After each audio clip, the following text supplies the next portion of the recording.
खुलुमबाय। गोजोन फुंबिलिनि गासैबो बड'लेण्ड बुब्लिनि अनसायगिरिफोरखौ बरायग्रोबाय।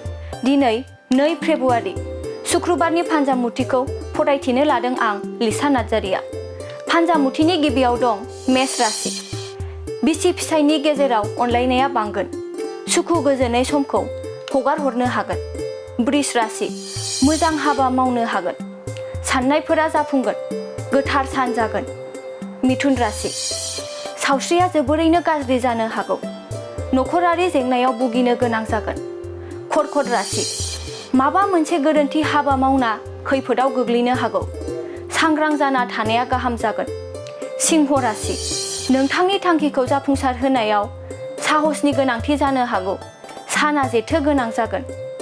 कन्या राशि। माबा मोनसे मोननो हास्थायनानै मोनफुङैयाव दुखु मोनगोन।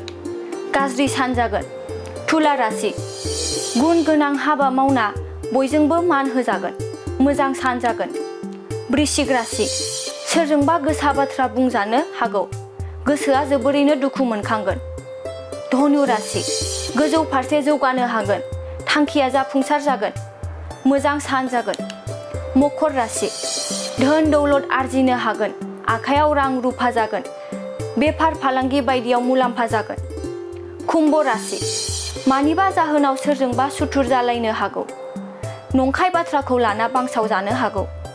मीन राशि। सिगांनि खोथाफोरखौ लानानै गोसोखौ गाज्रि मोनखांनो हागौ। असान्थियै समा बारलांगोन। दिनै सानसेनि राशि फरायथिनायाबो एसेनोसै। आसा खालामो नोंथांनि दिनैनि साना मोजाङै मोजां थांगोन। बेखौ बड'लेण्ड बुब्लि नखरनिफ्राय मिजिंथिबाय। दानिया फैदो नोंथांनि फान्जामुथिखौ बड'लेण्ड बुब्लिनि हेफाजाबजों मिथिना लानि। गोजोन्थों। Good news for everyone. For the academic year 2024-2025, admissions to playgroup, nursery, LKG and UKG are underway at Vidyavili Kids School in Habubari, Kokrajhar. This Vidyavili Kids School has many facilities for students like smart class and daycare. Indoor, outdoor game, art and craft workshop, playful learning. Environment and dance room, modern teaching aids, audio visual room. Good teachers, student one-on-one training on one language and speech development. Experienced teachers, green knowledge. Why are you waiting for the admission? Call 6900 304050 for more details.